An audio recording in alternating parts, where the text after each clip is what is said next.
Bienvenue sur Mizan TV, on se retrouve pour un entretien consacré au livre de Hamza Esmili, intitulé La cité des musulmans, une piété indésirable, publié aux éditions Amsterdam. Bonjour Hamza Esmili. Bonjour. Vous êtes socio-anthropologue du religieux et chargé de recherche à l'Université libre de Bruxelles.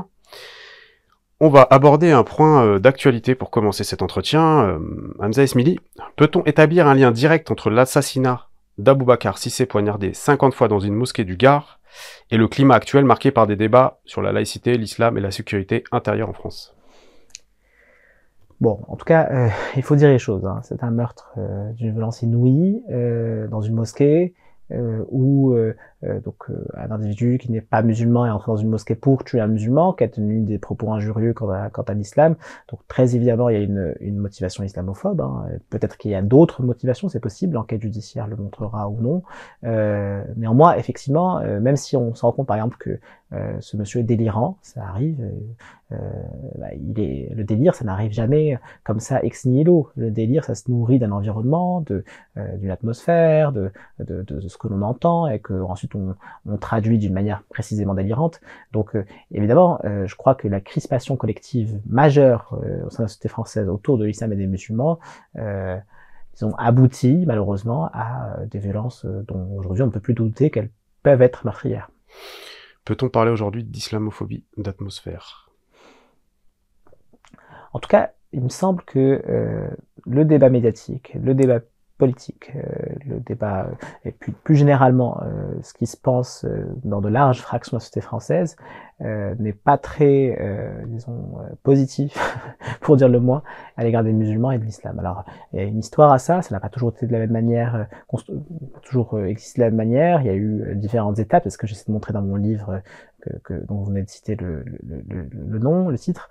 Alors, ce que je peux dire, c'est qu'en fait, encore une fois, il me semble que ce qui est aujourd'hui le problème musulman est un nœud quasi inextricable, en tout cas qui a l'air comme ça, quasi inextricable, et pas grand monde n'y échappe dans la société française. Des hommes politiques à gauche comme Mélenchon, Fabien Roussel ou Ségolène Royal n'ont pas hésité à incriminer la responsabilité du ministre de l'Intérieur, monsieur Bruno Retailleau, qui avait déclaré dans un meeting « Abat le voile ». Partagez-vous ce constat? Écoutez, moi je me méfie des responsabilités comme ça directement attribuées. Les musulmans en France ont suffisamment souffert de cette manière-là pour établir des liens mécaniques de continuum entre ce que l'un a dit et ce que l'autre a fait. C'est pas comme ça que ça se passe dans la réalité.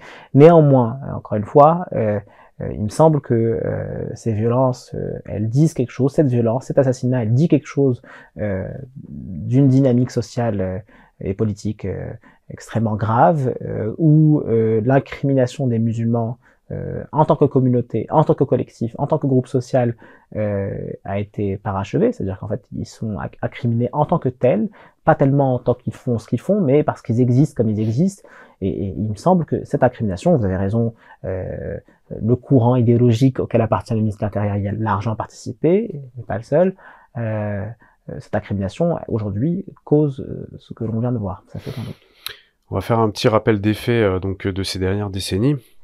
Donc ce drame ne surgit pas nulle part, qui n'est pas le premier. Donc en 2019, après avoir tenté d'incendier une mosquée, un octogénaire a tiré sur 2 fidèles à Bayonne. L'imam Rachid Adjei a été victime d'une tentative de meurtre. Des mosquées ont été incendiées, taguées. Les formes d'islamophobie s'aggravent-elles avec le temps?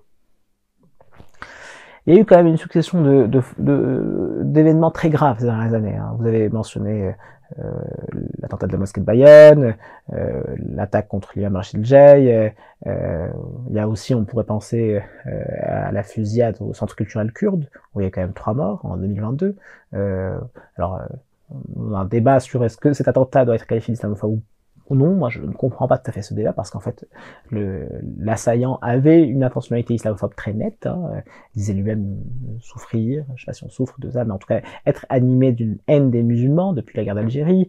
Ça a été pris un camp de migrants avant ça, et en fait il y a aussi une dimension kurde à cet attentat, mais même cette dimension kurde était mise au service en fait d'un motif islamophobe. Il allait tuer des Kurdes parce que selon lui les Kurdes n'en avaient pas assez fait dans la lutte contre Daesh. Donc vous voyez, en fait même cette dimension kurde était mise au service de ce que ce monsieur considérait comme étant une lutte civilisationnelle contre Daesh. Et donc, voilà, justifiant le meurtre. Donc, en fait, voilà, il y a eu une série d'événements très graves ces dernières années. Et ce qui me semble très important de constater, c'est qu'aujourd'hui, et je pense qu'on peut saluer ça, le débat s'enclenche. Il y a un débat qui s'enclenche. Le terme islamophobie perce, en fait, y compris au plus haut de l'État. Donc, quand même, un Premier ministre qui a parlé d'ignominie islamophobe, c'est un mot qui est juste. Je pense que c'est important en fait de saluer en fait cette prise de conscience, ce qui semble être une prise de conscience, l'émotion collective de la société française, pas simplement de la communauté musulmane, face à cet acte ignoble et horrible qui a eu lieu dans le Gard, et en fait chercher à stimuler ce débat, c'est-à-dire en fait faire en sorte que ce soit une prise de conscience en effet quant à la réalité de l'islamophobie, et pas simplement de l'islamophobie dans ses manifestations les plus évidente, mais aussi comme problème social, en fait, comme problème social majeur qui aujourd'hui pourrait aboutir à la prise de pouvoir d'extrême droite en France, par exemple. Oui, vous parlez d'extrême droite qui n'a pas dédaigné donc faire la minute de silence pour honorer donc la mémoire de ce jeune donc Aboubacar Cissé. La plupart des personnalités donc qui refusent ce terme d'islamophobie sont-elles selon vous islamophobes? J'ai l'impression que le refus de l'islamophobie vient aujourd'hui de deux courants majeurs. Et je crois qu'en fait, il faut s'arrêter à là. Je crois qu'en fait, il y a un courant néo-républicain, en fait, qui est, disons, les fractions de la gauche qui sont détachées aujourd'hui de la gauche, totalement détachées de la gauche aujourd'hui, à la suite du printemps républicain, mais même au-delà du printemps républicain, c'est-à-dire en fait du devenir du printemps républicain, et qui en fait a dès le début refusé le terme islamophobie. Je vous rappelle que par exemple ce mensonge qui a la peau dure, hein, consistant à dire que le terme islamophobie vient de la République islamique d'Iran, a été d'abord, on l'a d'abord retrouvé chez Pascal Bruckner et Caroline Fourest, donc deux personnalités originellement de gauche, dites, en tout cas réputées, en tout cas originellement de gauche. Donc en fait, il y a eu d'abord cette scène politique-là qui a refusé le terme, et effectivement refusé le terme parce qu'il s'agissait de refuser en fait la réalité qui désigne. C'est très frappant de voir que l'État français a lourdement disqualifié ce terme, a dissous les associations qui prétendaient lutter contre l'islamophobie, mais n'a pas proposé spécialement d'alternative. Donc on voit bien que le problème n'était pas tellement le terme en lui-même que en fait la dénonciation d'un racisme spécifique à l'égard des musulmans. Aujourd'hui, en tout cas jusque-là, la France a considéré que la dénonciation d'un racisme spécifique à l'égard des musulmans était déjà un signe de radicalisation, d'extrémisme, potentiellement annonçant un passage à l'acte violent, ou à un complot visant à prendre le pouvoir dans la société française. On y reviendra peut-être. Donc vraiment, en fait, je pense que il faut singulariser ce premier volet. Le second, en fait, qui est aujourd'hui, il me semble, lié au ministère de l'Intérieur dont vous parliez, en fait, c'est un courant que je qualifierais de national-catholique, en fait, qui est d'extrême droite, hein, qui refuse très nettement la qualification islamophobe, en fait, mais parce que, en fait, ce qu'ils refusent, un peu comme l'extrême droite d'ailleurs, c'est pas tellement, en fait, l'existence d'islamophobie, ça, à la limite, on peut même l'assumer qu'on est islamophobe, mais, en fait, c'est tout simplement la présence musulmane, en fait, le fait même que la présence musulmane. Donc, il y a une différence. Il me semble que cette ancienne gauche, devenue néo-républicaine, ne refuse pas tellement la présence musulmane, elle est juste complètement empêtrée dans une idée qu'il faudrait que ces musulmans deviennent comme nous. Il faudrait qu'ils soient totalement assimilés, qu'il ne reste plus rien en fait de lien de fidélité, d'une histoire collective, d'une vie morale à l'échelle d'un sous-groupe. Tout ça doit complètement disparaître. Ça, c'est disons un paradoxe proprement français, lié à la société française, qui est en fait le problème de ne pas envisager les sous-groupes, en fait, ne pas être capable d'envisager les sous-groupes qui composent cette société, des minorités, voilà. Alors, l'autre versant, qui est le versant d'extrême droite, ne s'embarrasse pas de ces histoires-là. Il faut juste pas, là on est vraiment sur une conception ethniciste de la nation, il faut juste pas qu'il y ait l'étranger. La réaction d'Éric Zemmour est extraordinaire à ce titre. Éric Zemmour a dit, voilà, en fait, on a un Français d'origine bosniaque qui a tué, donc en parlant de l'assaillant, qui a tué un jeune homme malien au sein d'une mosquée. Et donc Zemmour dit, bah, aucun de ces trois ne devrait être en France. Vous voyez ? Donc c'est très important parce qu'il ne s'embarrasse pas en fait d'islamophobie, pas d'islamophobie, ça on s'en fiche, c'est pas la question. On pourrait même le dire d'ailleurs que c'est islamophobie, quel est le problème. C'est juste que tous doivent disparaître. Alors bon, d'abord il y a un paradoxe énorme dans tout ça que je ne mentionnerai pas, mais voilà, il y a disons pour moi c'est deux courants politiques moraux qui coagulent en fait pour donner lieu à cette islamophobie actuelle. D'où provient le mot islamophobie historiquement en France? Là-dessus, j'en renvoie au livre de mes collègues et amis Abdelali Hajjat et Marwan Mohamed, qui dans leur livre Islamophobie, paru en 2013 aux éditions Découverte, montrent d'une manière extraordinairement rigoureuse la généalogie de ce terme. Et ce terme n'est pas du tout le fait des mollahs iraniens, faut-il le dire. D'ailleurs, il rappelle même Marwan et Abdelali que en farsi, donc en persan, le mot islamophobie n'existe pas. Il n'y a pas d'équivalent. Ce qu'on a, c'est quelque chose comme hostilité à l'égard des musulmans, et tous deux le rappellent très bien. En fait, c'est un terme, l'islamophobie, dans sa forme actuelle. En fait, on peut le tracer aux années 1910, ces administrateurs coloniaux, en fait, qui critiquent une partie de l'administration coloniale qu'ils réputent, qu'ils considèrent comme étant animée de préjugés à l'endroit des musulmans. Donc, dans le cadre de l'administration coloniale, en Algérie française, en Afrique de l'Ouest, à l'époque le Maroc n'est pas encore colonisé, donc voilà, dans les différents lieux où la France gouverne et administre les populations musulmanes, certains administrateurs coloniaux trouvent que cette administration coloniale est trop offensive, disons, à l'égard des musulmans.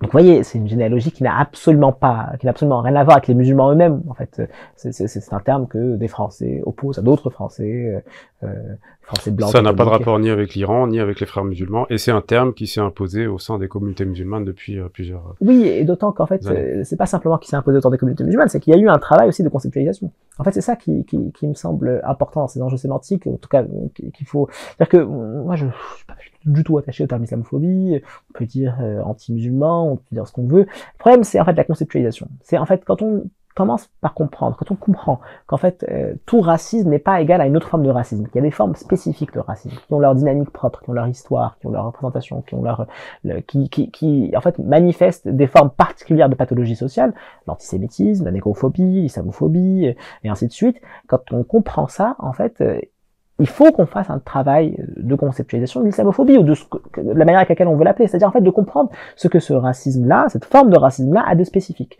Et c'est ce que j'essaie de faire dans ce livre, c'est qu'en fait, l'islamophobie, selon ma compréhension, ce n'est pas tout à fait la même chose que le racisme anti-arabe, par exemple, ou le racisme anti-maghrébin. D'ailleurs, là-dessus, je suis évidemment, je suis tout à fait d'accord pour dire que l'islamophobie emprunte souvent des stéréotypes coloniaux, par exemple.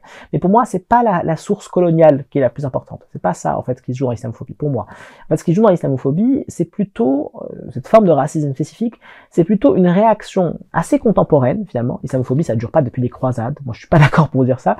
En fait, c'est une réaction assez contemporaine au phénomène de l'intégration réussie des musulmans en France. C'est ça qui est frappant. C'est qu'en fait, il y a eu une intégration qui a marché. Vous avez des musulmans partout, à l'université, au sein des entreprises, à l'usine, dans tous les secteurs de la vie sociale aujourd'hui en France.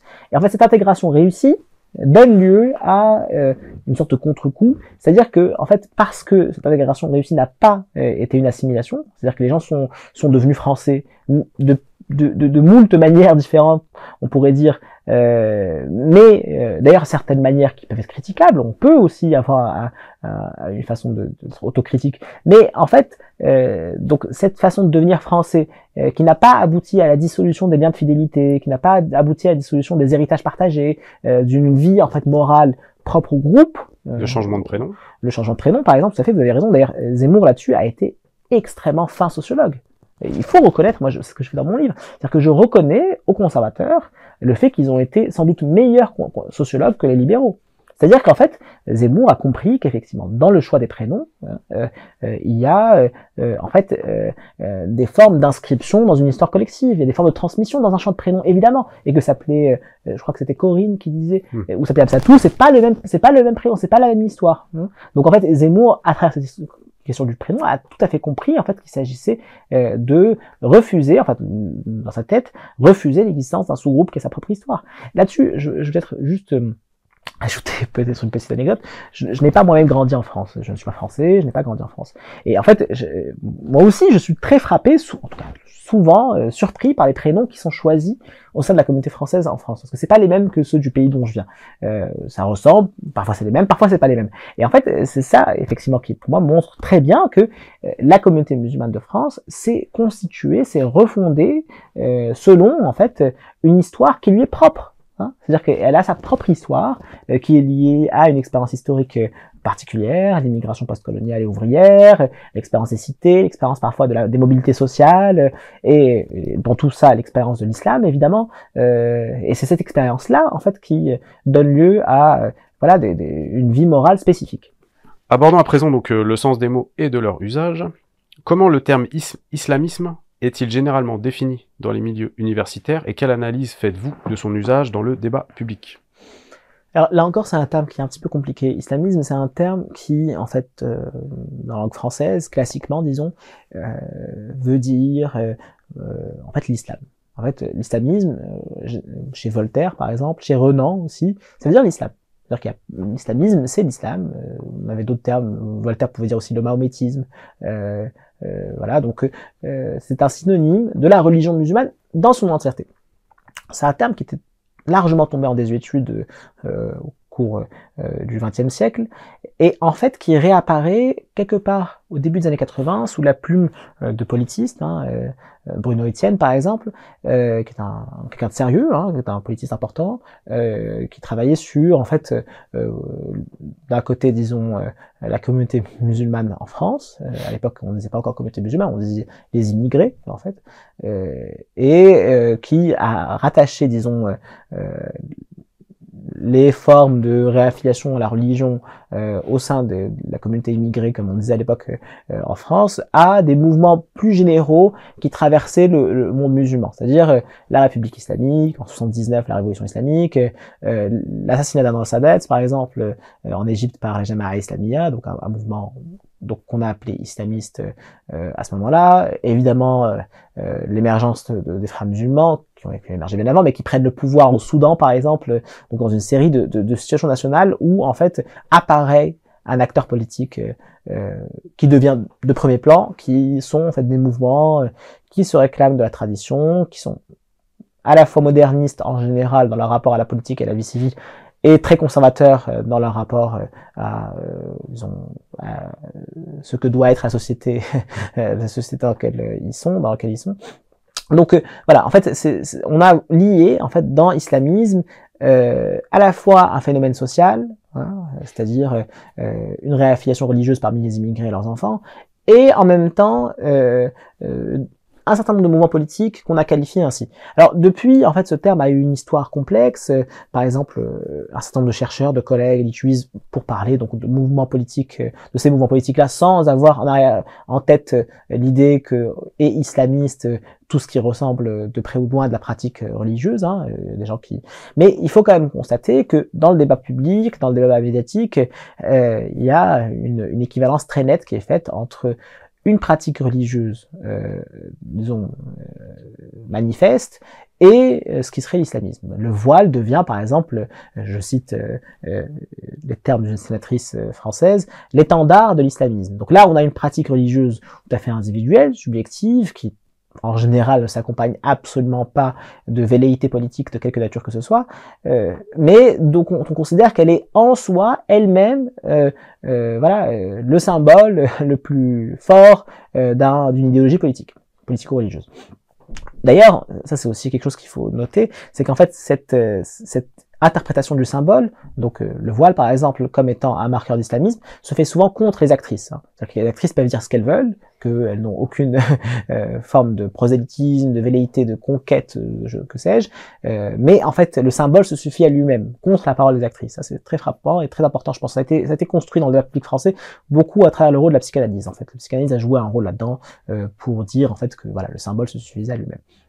Bon, donc en fait, on a eu cette première étape, donc islamiste est en fait équivalent à toute forme de pratique religieuse manifeste des musulmans. Puis on a une étape suivante qui est en fait islamiste, et beaucoup à travers la figure des frères musulmans, est équivalent à toute forme de participation des musulmans à la vie civile. C'est pas tout à fait la même chose, parce que là, la question de la religion n'apparaît quasiment pas. En fait, ce qui devient islamiste, c'est à la fois le musulman barbu, si on veut, pour dire les choses trivialement, que le musulman qui n'est plus barbu. C'est-à-dire celui qui, en fait, a pas de référence à la religion esthétique, disons, pas En fait, c'est-à-dire que islamiste devient le nom d'un complot, un complot que chacun depuis la diversité des positions en fait propres à la communauté musulmane de France, chacun participe à ce complot, qu'il soit religieux ou non. Donc, vous voyez, il y a eu plusieurs étapes, en fait, même dans le sens de ce terme, il y a eu plusieurs étapes. Moi, j'ai moi-même eu plusieurs positions à l'égard de ce terme. Je l'ai refusé longtemps. Aujourd'hui, je suis un peu plus modéré, disons, dans le rapport à ce terme, parce que, en fait, il faut avoir un moyen pour qualifier, en fait, le nouage, disons, théologico-politique, dont procèdent un certain nombre de mouvements propres à l'islam contemporain. Voilà. Je voulais juste, si je peux me permettre, clarifier un peu le terme en lui-même. Dans le contexte français, pas dans un contexte d'un pays musulman. Quelle est la définition officielle qui est communément admise chez les universitaires du terme islamisme? Bah, je vous dis, il y a en fait pas de définition suffisamment affirmée pour qu'on en parle. En fait, c'est un terme qui est très flou, qui a toujours été très flou. Et donc en fait, on est passé par différentes étapes dans ce rapport à ça. Mais la définition qui me semble celle qui devrait être la plus juste, c'est le rapport à des mouvements politiques. En fait, des mouvements politiques qui existent, qui se réclament eux-mêmes en fait d'un certain rapport à la tradition religieuse et qui depuis ce rapport à la tradition religieuse, ont une action politique. Bon, il se trouve que ce phénomène-là n'existe pas, à ma connaissance, en France. C'est-à-dire qu'il n'y a pas de mouvement politique en France, parmi les musulmans de France, qui, se réclamant d'une certaine interprétation de la tradition, prétendent agir politiquement en France. Ça n'existe pas. Il faut bien il y a un dire. parti qui se prénomme donc l'Union des démocrates musulmans de France, mais qui peut s'apparenter donc à des partis comme... D'ailleurs, M. Bayrou se revendiquait d'une démocratie chrétienne. Est-ce qu'on parle de christianisme, de christianistes, de mouvements christianistes, de mouvements islamistes Absolument. dans ces cas-là ou pas? Alors, je suis pas du tout un spécialiste du parti dont vous parlez, mais en fait, ce que vous dites, vous avez raison. C'est-à-dire qu'en fait, pour pouvoir en fait se revendiquer donc musulmans, ils font passer en fait disons le rapport à la tradition religieuse par le crible de l'éthique. En fait, ils font passer la question par des valeurs, en fait des valeurs universalisables que eux piochent dans la tradition religieuse, mais qui sont universalisables. Donc en fait, c'est plutôt l'inverse en fait qu'ils font, c'est-à-dire que ils maintiennent un rapport privé en fait à l'islam et à partir de ce rapport privé à l'islam, en fait, ils veulent proposer quelque chose, j'imagine dans leur rationalité, à l'universel, à la société française dans sa globalité. Donc vous avez tout à fait raison. À ma connaissance, il n'y a pas de mouvement en France qui, en fait, prétend agir politiquement au nom d'un rapport direct à la tradition religieuse. Ça n'existe pas. C'est-à-dire qu'il ne prétend, contrairement à ce que l'on dit, moi je ne connais pas de mouvement politique en France qui prétend imposer la loi religieuse, parce que c'est la question de la loi en fait qui est centrale là-dedans, dans l'espace public et dans la vie civile française.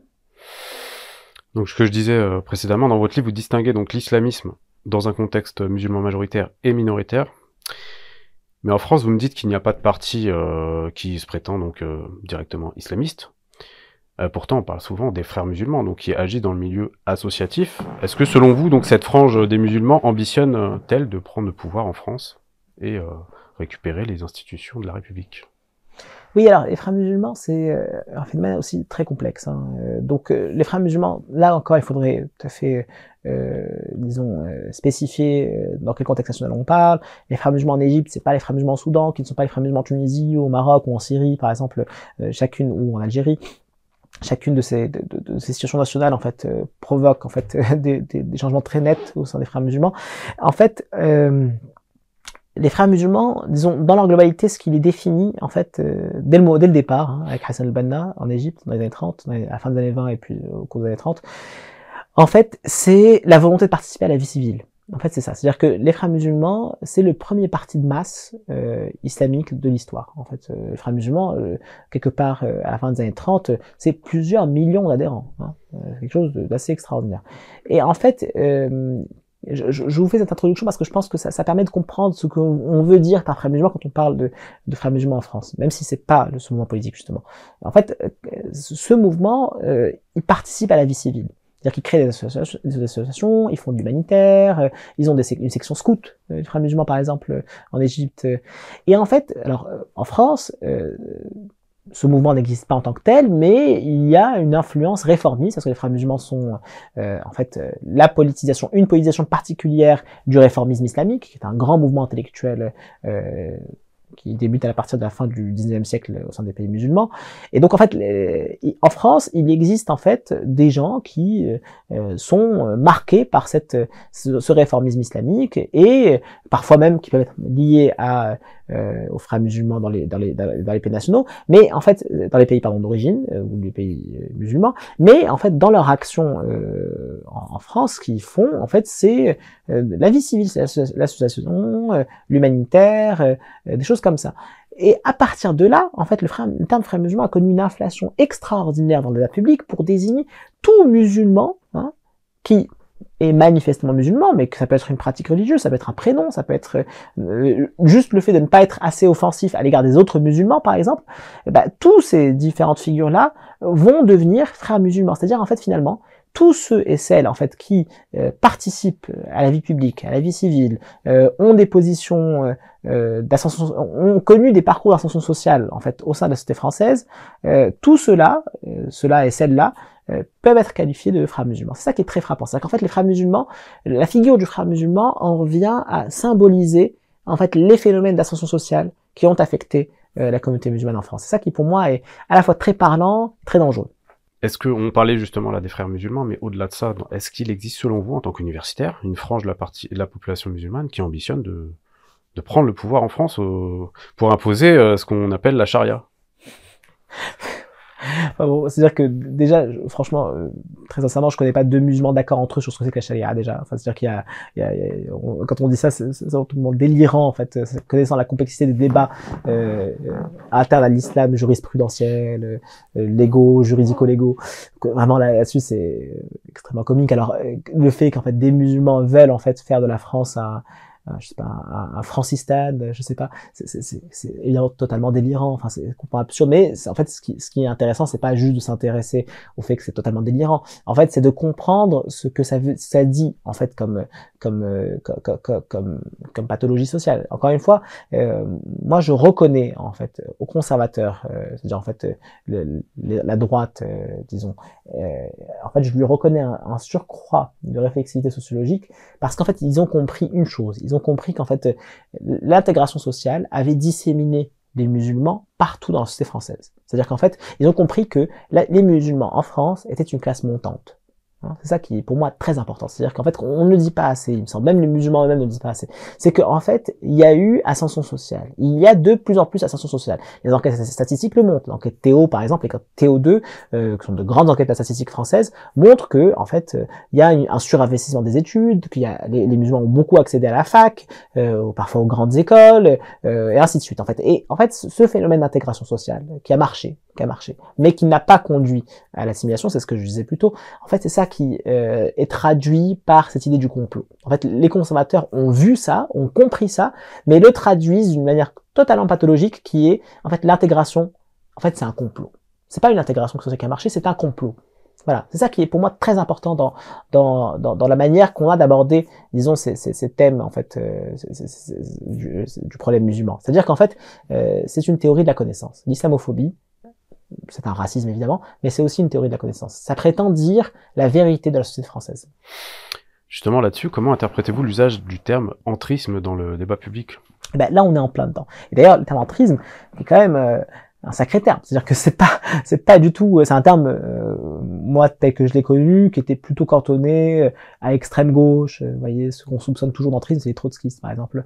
En fait, le fait que la loi anti-séparatisme, la loi dite séparatisme, qui a ensuite été renommée différemment, mais avait dans son préambule l'idée que, effectivement, les islamistes faisaient de l'entrisme insidieux dans l'ensemble des sphères de la vie sociale. Et là, on est en plein dedans, ce dont j'essaie de vous parler. C'est-à-dire qu'en fait, effectivement, les frères musulmans, avec tout le flou que ce terme implique, je vous rappelle que par exemple qu'un joueur de foot comme Karim Benzema a pu être décrit comme frère musulman, en fait, voilà, en fait, c'est-à-dire que ces différents parcours d'ascension sociale, en fait, on les décrit comme de l'entrisme. Et donc là, il y a un élément de complotisme qui est inclus en fait dans la rationalité étatique. Ça, c'est le préambule du texte de loi, qui dit qu'il y a eu entrisme insidieux. Le terme insidieux aussi est terrible, en fait, parce qu'il nous dit qu'en fait, les gens cachent ce qu'ils sont. Donc, disons que ce thème, en fait, que cette pensée-là qui a mis longtemps à incuber, hein, c'est pas arrivé comme ça, il y a eu différentes étapes, cette pensée-là soit reprise, pardon, dans la loi, et donc dans la rationalité de l'État, c'est très inquiétant. Si je vous suis dans votre raisonnement, selon les termes donc de ce conservatisme, on va dire de droite, et qui a infusé un peu donc tout le cœur de la République aujourd'hui. Toute personne qui se revendique musulmane ou qui ne le revendique même pas, mais qui porterait un prénom d'origine maghrébine, par exemple, peut être considéré comme frère musulman et faisant de l'entrisme. Bah, disons que la barre pour montrer que vous n'êtes pas frère musulman est toujours plus haute. Ça qui est très impressionnant, c'est qu'en fait, moi je constate que des parcours d'assimilation, de républicanisme tout à fait honnête, tout à fait sincère, et même parfois très proche du pouvoir, ont pu par exemple être soupçonnés de frères musulmans. Dans mon livre, j'en parle. Hakim al-Qaroui, par exemple, qui appartient à une certaine élite républicaine, à une grande bourgeoisie tunisienne d'un côté, et en fait à l'élite républicaine de l'autre. Sa mère est une grande mathématicienne, il lui-même a fait normal sup, on l'a dit en tout cas à un moment proche du président Macron, il a été dans l'Institut Montaigne, qui est un institut libéral, donc vraiment on pourrait penser que Monsieur Qaroui a donné suffisamment de lettres de créance à la République, et quand ce monsieur est auditionné par la commission d'enquête sénatoriale quant à la radicalisation islamiste, donc il arrive avec un projet de réorganisation républicaine de l'islam de France, donc projet tout à fait libéral, je le dis vraiment dans un sens très neutre. La première question qu'on lui pose, c'est: est-ce que vous êtes frère musulman? Quand même, en fait, c'est ça qui est très frappant, c'est que il n'y a pas de limite au complot.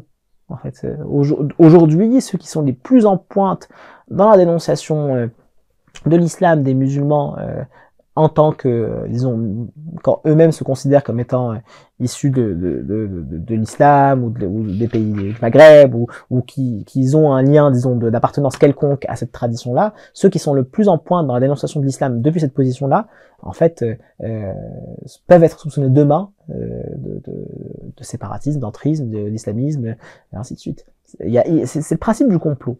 Quand on est complotiste, il n'y a pas de limite au complot. Pour compléter donc ma question sur l'entrisme et le férisme, je vais vous citer donc le directeur de la Direction nationale du renseignement territorial qui indiquait donc officiellement, je cite: les frères musulmans diffusent leurs idées par l'entrisme et au moyen d'un discours très lisse. Ce courant ne préconise pas le recours à la violence pour parvenir à ses fins, mais la finalité est très claire: faire à terme de la France et de l'Europe un califat en imposant la charia, ce que je disais précédemment. Leur entrisme touche tous les milieux, le sport, la santé, l'éducation, etc. Et lorsque l'État veut rappeler les règles de la République en expulsant des imams, en gelant des avoirs ou en fermant des mosquées, vous entendez des voix qui fustigent l'islamophobie. Un terme d'ailleurs inventé par les frères musulmans et revendiqué par le collectif contre l'islamophobie en France. Une interview donc dans le journal Le Monde datée du 23 décembre 2024. Hamza Esmili, en tant qu'universitaire, comment réagissez-vous à ces propos ? Bon, je trouve ça extraordinaire, c'est très beau, je trouve, d'offrir un succès d'année aussi réussi, aussi complet de la thèse séparatiste, quoi, de la thèse du séparatisme islamique, comme on peut le dire, parce que là, il dépasse très clairement la question simplement de l'islamisme en tant que tel. C'est encore une fois, là, c'est très frappant, c'est le complot caché, la dissémination sociale, ils sont partout, en même temps ils complotent tous depuis leur position pour établir le califat et la charia. Bon, évidemment, quand on sait, c'est énormément délirant, qui a envie d'établir le califat en France ou la charia en France, ou quoi que ce soit, c'est complètement délirant. Mais en plus, ils ont un discours très lisse, donc c'est ça qui est frappant, c'est-à-dire qu'en plus, ils ne disent pas qu'ils veulent le califat. Donc en plus, c'est ça qui est frappant, c'est qu'à la limite, si on a des individus avec lesquels on n'est pas d'accord, ils ont un discours très lisse, le débat pourrait être possible, on pourrait penser, mais non, là, ce que vise ce monsieur, c'est de dire que le débat n'est pas possible, qu'il faut exclusivement et simplement les criminaliser. Donc là, on a une impasse énorme, c'est très clair. Et puis par ailleurs, en fait, quand il finit sur voilà, en fait, que la dénonciation de l'islamophobie est déjà, en fait, la marque d'un discours de frères musulmans. Bon, alors, il dit que, là, c'est une variante, hein, il dit que le terme islamophobie vient des frères musulmans. Bon, en général, on dit la République islamique d'Iran, les mots là. Donc là, c'est une variante. On l'a dit plus tôt, hein, le terme date du début du XXe siècle, donc avant, avant la fondation de la confrérie des frères musulmans en 1926 à l'Ismaïli en Égypte. Donc voilà, c'est impressionnant. Donc il y a des frères musulmans avant les frères musulmans. Ils sont très forts ces frères musulmans.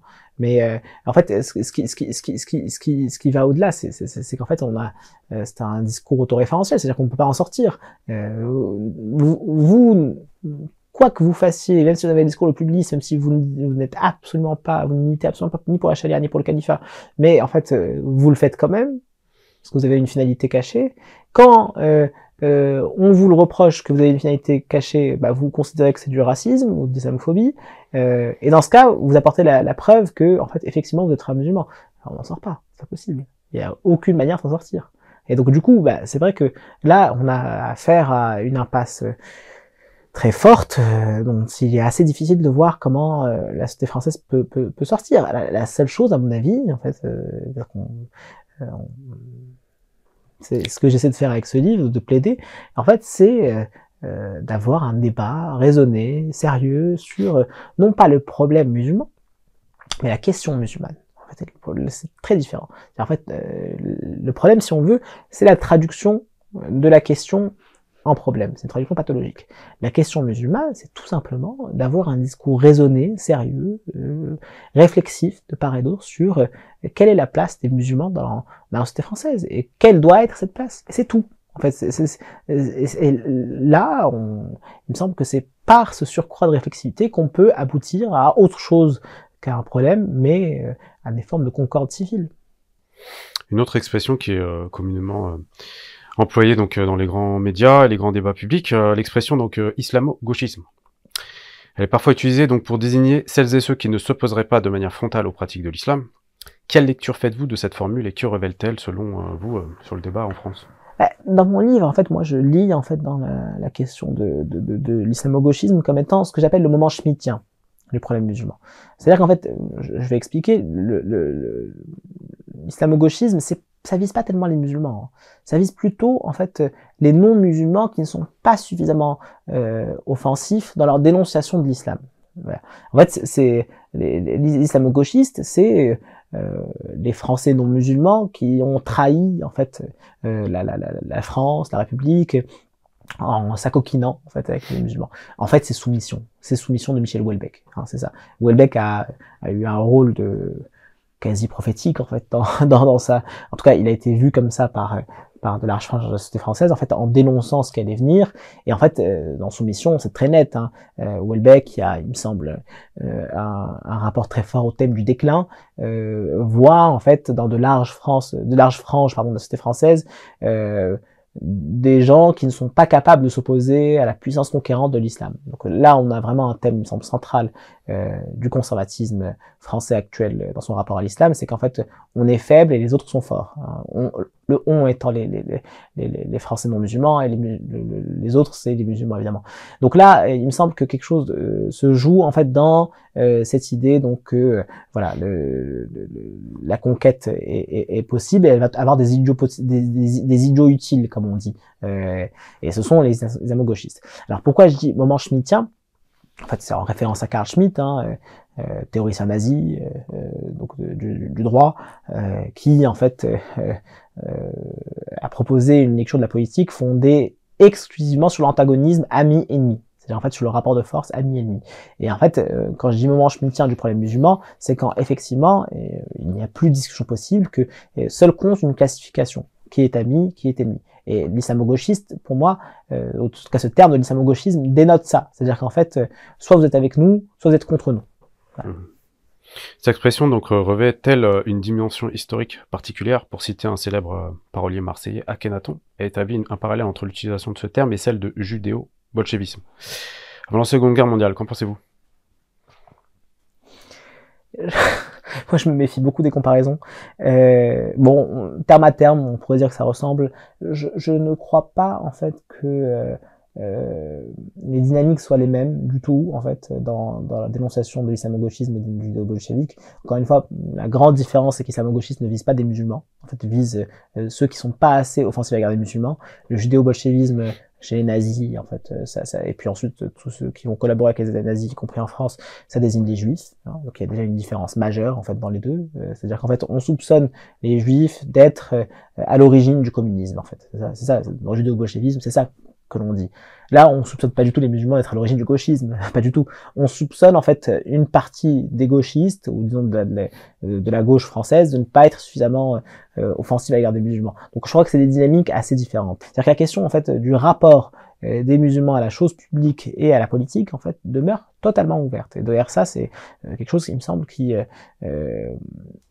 nécessite aussi des musulmans une forme de lucidité. C'est-à-dire qu'en fait, c'est pas simplement un problème de contrainte, c'est que, en fait, quelque chose dans la manière avec laquelle ils se sont constitués comme un groupe, ou en tout cas comme ils ont relu leurs traditions, comme ils ont, réinvesti cette tradition et qu'ils ont appris à se dire groupe des musulmans, en fait, produit un hiatus avec la politique, en fait, avec la chose publique. C'est-à-dire qu'en fait, c'est pas simplement qu'ils ne pèsent pas pour défendre leurs intérêts. Je pense que les musulmans peuvent, critiquer l'islamophobie, le racisme. Là, on l'entend évidemment beaucoup, de manière très nette. Mais il me semble qu'il y a un écart dans, en fait, la manière avec laquelle les musulmans envisagent leur rapport plus généralement à la vie politique. C'est un peu l'inverse, en fait, des thèses islamophobes. C'est-à-dire qu'en fait, c'est pas qu'ils visent le pouvoir, en fait, c'est qu'ils ils ont, il me semble, du mal à se positionner face à la vie politique française, à la chose publique même, disons, en France. Alors, laissons ça de côté pour un instant. En fait, le second versant, effectivement, de cette question, en fait, les musulmans et leur rapport à la chose publique. Là encore, il me semble que c'est un tour de force du conservatisme, hein, de la pensée antiséparatiste, pour le dire vite. C'est que, en fait, le conservatisme reconnaît l'existence des musulmans en tant que groupe.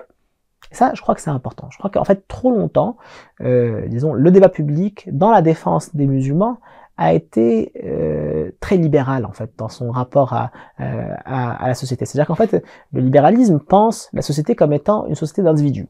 Voilà. Il y a des individus qui sont soumis à la loi, et c'est à peu près tout. C'est-à-dire que c'est une pensée juridique. Hein.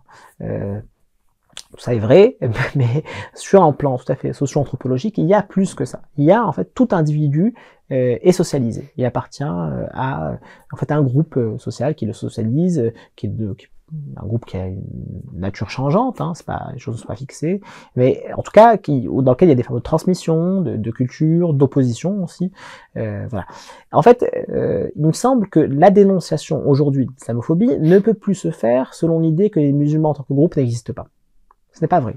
Ce n'est tout simplement pas vrai de dire que les musulmans n'existent pas. Je le vois encore parfois, en fait, dans des prises de position pour dire par exemple que le vote musulman n'existe pas, des choses comme ça. En fait, je comprends l'intention qui est d'abord celle en fait de défensive, en fait, de ne pas reprendre en fait les thèses des conservateurs. Néanmoins, en fait, là-dessus, encore une fois, les conservateurs ont eu un surcroît de réflexivité sociologique. En fait, ils nous ont dit, voilà, en fait, les musulmans, c'est une communauté qui n'est pas homogène, hein, dans laquelle il y a des diversités internes, et puis ils complotent tous ensemble. Enfin, c'est la partie pathologique, disons, du discours conservateur.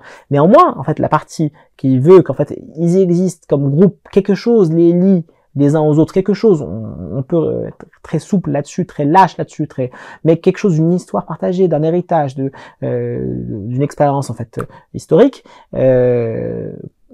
fait qu'il existe un groupe des musulmans, ça me semble assez incontestable.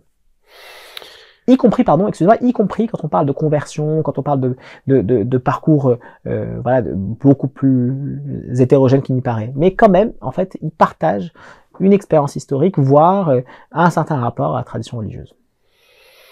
Pour finir donc sur notre débat précédent sur la sémantique, on a l'impression que la notion d'islamisme est indéfiniment extensible. Ironiquement, pouvez-vous nous dire quelles sont les pratiques musulmanes qui ne relèvent pas de l'islamisme? Je disais, ce qui est bien avec la théorie du complot, c'est que en fait, la non-pratique religieuse est elle-même susceptible d'être un signe d'islamisme, en tout cas de complot. Donc, vous voyez, en fait, là-dessus, je pense que c'est un débat aussi peut-être dans lequel on doit s'engager. C'est-à-dire qu'en fait, on a parfois dans la communauté musulmane en fait voulu voir dans disons l'islamophobie la criminalisation de la pratique religieuse. Hein. C'est vrai, il y a quelque chose de ça. Je me souviens d'un ministre de l'Intérieur qui disait qu'à Tarawih, donc vous voyez ces prières auxquelles vont les musulmans les soirs de Ramadan après la rupture du jeûne, en fait que c'était déjà un signe de radicalisation. Donc là clairement, on voit quelque chose en fait effectivement de la criminalisation de pratique de piété, de religiosité tout à fait classique, banale au sein du monde musulman, des mondes musulmans. Mais en fait, plus que ça, en fait, aujourd'hui, je pense c'est pas simplement la question de la piété qui est criminalisée, c'est au-delà de ça. En fait, encore une fois, moi j'essaie vraiment de lire en fait le problème musulman comme étant le problème de l'existence du groupe.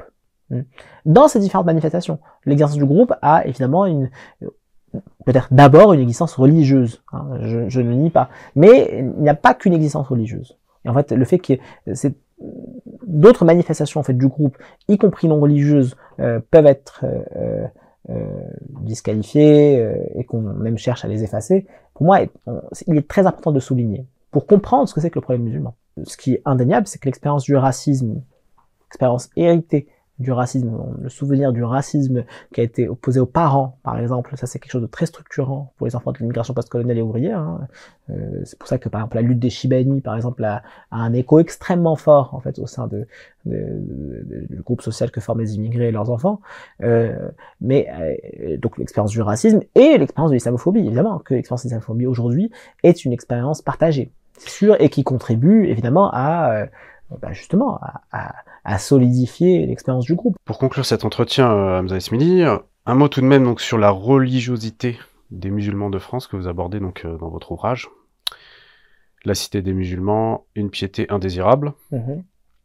Donc je vais citer votre ouvrage. Ce que j'ai découvert à Marseille, c'est que les musulmans sont à 5% de pratiques rituelles, indiquait donc Bruno Etienne que vous citiez. Oui, c'est pas moi qui parle, hein, c'est important, c'est pas moi qui parle. C'est Bruno Etienne donc en 1987 à la commission de la nationalité. Fin de citation. En 2025, une femme musulmane sur 5 porte le voile en France. La majorité des musulmans jeûnent le ramadan, mangent halal et effectuent la prière occasionnellement. Hamza Esmili, comment expliquez-vous le regain de ferveur religieuse au sein des populations musulmanes depuis ces dernières décennies? Oui, je pense que là-dessus, en fait, il y a moi, c'est ce que j'appelle la réaffiliation religieuse. Je pense que, en fait, c'est ça que mon livre a une prétention un peu folle, hein, il a une ambition un peu folle, même s'il est très court, c'est en fait de pouvoir parler à tous et toutes, même ceux, tenez-vous bien, même ceux qui sont fondamentalement hostiles à l'égard des musulmans. En fait, c'est-à-dire que ce que je veux dire, c'est que on ne comprend absolument rien à l'islam de France, à la communauté musulmane en France, si on ne comprend pas en fait que justement en fait cette religiosité-là qu'il faudrait qualifier orthodoxe, rigori, enfin il y a une série de termes en fait qu'on entend parfois, mais en tout cas en fait cette religiosité-là elle est en fait tributaire d'une expérience historique. Et pour moi, cette expérience historique est très importante.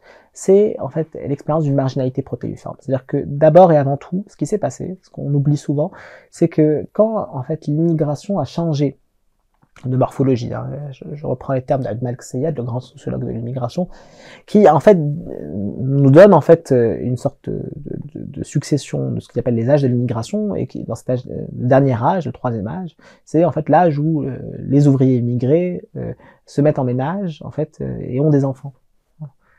Et je crois que ce moment où les gens commencent à avoir des enfants en France, c'est aussi le moment où la cité, comme expérience centrale dans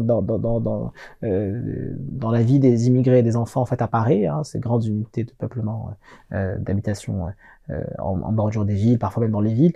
En fait, je crois que c'est à ce moment-là, en fait, qu'il s'est passé quelque chose qu'on ne dit pas assez. C'est en fait une génération perdue.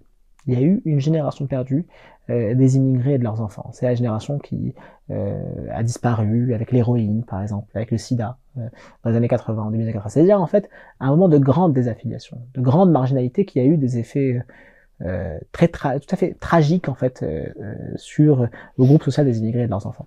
Et je crois que en fait la réaffiliation religieuse, ça a été la réponse en fait de ce groupe social des immigrés et de leurs enfants pour contrer, si on veut, les affres de la marginalité. En fait, moi, je le repère, ça sonne très fonctionnaliste ce que je dis comme ça, mais en fait, je le repère dans un fait particulier qui est la construction de mosquées.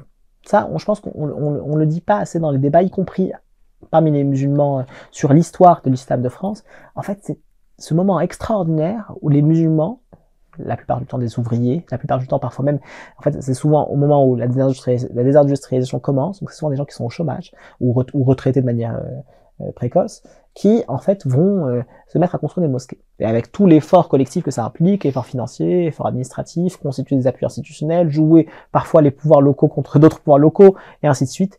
Et en fait, on a un phénomène exponentiel de construction des mosquées au sein des cités.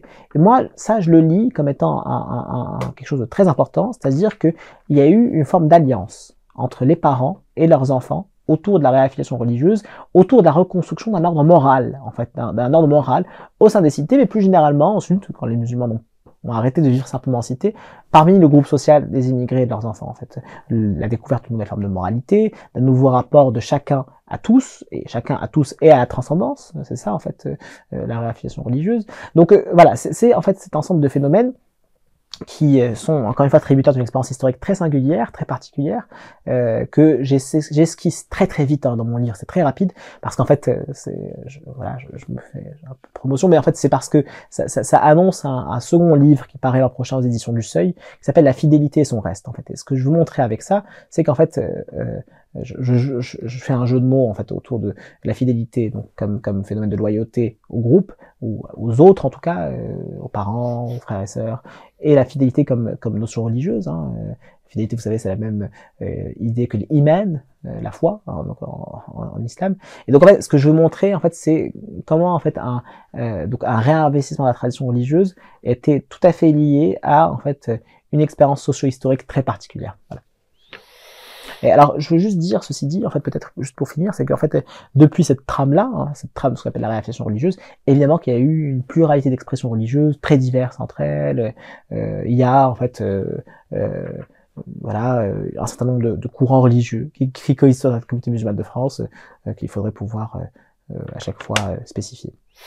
Contrairement à leurs parents, les enfants d'immigrés semblent adopter une approche différente de la pratique et de l'apprentissage religieux.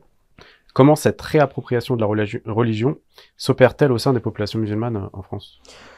Alors, vous faites allusion à une thèse contre laquelle je me suis beaucoup battu, qui est la thèse de la rupture générationnelle. En fait, l'idée qu'il y a eu un fossé entre les parents et leurs enfants. Alors ça, c'est une thèse qui est très forte chez les sociologues, chez les sociologues de l'islam en France, mais qui est aussi très forte chez les musulmans de France. En fait, les parents savaient pas, ils rasaient les murs, ou alors quand ils sont arrivés, c'était pas vraiment musulmans. En fait, moi, je me suis beaucoup battu contre cette thèse parce qu'en fait, on ne voit pas justement le fait que, au contraire, en fait, la réaffiliation religieuse, ce grand moment en fait où les immigrés et leurs enfants réinvestissent la tradition, en fait, c'est un moment justement d'alliance générationnelle. C'est-à-dire, en fait, c'est un moment où les parents construisent les mosquées pour leurs enfants et les enfants deviennent pieux. Vous voyez, en fait, il y a une sorte d'alliance qui se fait autour, en fait, de cet impératif de la piété, de la reconstruction d'un ordre moral, du réinvestissement de la religion, de la tradition, et ainsi de suite. Alors maintenant, je suis d'accord avec vous, à partir de cette trame collective d'alliance, les expressions sont pas les mêmes. Peut-être que les parents, quand vont lire le hizb à la mosquée, vous savez, cette pratique venue du Maghreb où on lit une subdivision du Coran à l'aube et le soir, peut-être que les enfants, effectivement, vont surinvestir l'étude. Par exemple, très impressionnant de constater le nombre de séminaires, d'instituts, d'apprentissage des sciences religieuses en France. Donc évidemment, moi je le lis comme ça, en fait, cette différence qui, encore une fois, ne doit pas être vue comme étant une rupture générationnelle, elle doit être vue comme étant en fait différentes expressions d'un même phénomène, et différentes expressions qui sont aussi, à mon sens, beaucoup liées à l'intégration en France. C'est-à-dire, en fait, vous voyez, quand on surinvestit l'étude, c'est aussi parce qu'en fait, on a été à l'école, c'est aussi, en fait, il y a un parallélisme, en fait, entre la réussite scolaire et, en fait, la quête de savoir, en fait, au sein des instituts, par exemple, islamiques, de sciences religieuses. J'ai beaucoup de collègues qui travaillent là-dessus, bien plus qualifiés que moi pour parler de ça, par exemple. Je pense à Younes Van Praat, par exemple, qui est un collègue qui travaille sur ces questions. Mais simplement, donc, en fait, cette question de l'étude, en fait, comme vous dites, en fait, du fait que les enfants vont avoir une quête, en fait, une quête très forte, en fait, de religion, de savoir autour de la religion. En fait, moi, je le lis comme étant ce que j'appelle l'enquête. En fait, la quête, pour moi, c'est l'enquête. L'enquête, c'est quoi?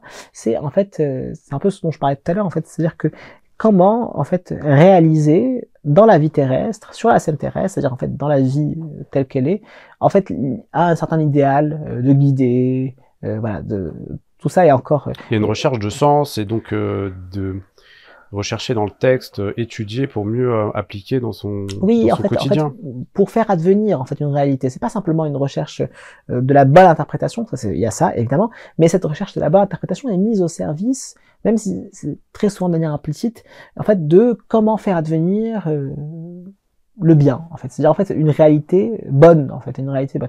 Tout ça, en fait, c'est ça que je faisais allusion à ça quand je parlais de problème de traduction, c'est que tout ça est très souvent implicite et malheureusement aussi parfois inconscient. C'est-à-dire qu'en fait, il y a une recherche qui est très forte, mais en fait, on ne va pas jusqu'au bout en fait de ce qui motive cette recherche. En fait, vous savez, parfois il y a cette phrase quand même connue en fait de ceux qui cherchent et qui oublient pourquoi ils cherchent. En fait, il y a quelque chose de ça en fait dans ce rapport, cette enquête des musulmans quant à la bonne manière de pratiquer. C'est-à-dire qu'en fait, on oublie que c'est un idéal que l'on cherche, en fait, un idéal, du coup, du bien, de la justice, etc. Et donc, en fait, voilà, juste pour peut-être finir, en fait, cette question de l'idéal que l'on cherche, qu'on oublie, en fait, pour moi, c'est vraiment ce qui définit, disons, peut-être l'islam de France, si je peux dire, dans sa immense diversité, donc c'est très prétentieux comme postulat, ce que je suis en train de faire, mais en fait, c'est cette quête d'un idéal, quête implicite et parfois inconsciente d'elle-même. En fait, ça, c'est très peu traité dans le livre que je présente aujourd'hui, mais ça sera au centre donc de ce prochain livre qui s'appelle La fidélité et son reste aux éditions du Seuil, l'an prochain. Merci Hamza Esmili pour ces éclairages. Je rappelle que vous avez publié donc l'ouvrage La cité des musulmans, une piété indésirable, publié aux éditions Amsterdam. Je remercie nos auditeurs pour leur fidélité. Pensez à partager cette émission, à vous abonner ou à activer la cloche des notifications. Je vous dis à très bientôt sur Mizan TV.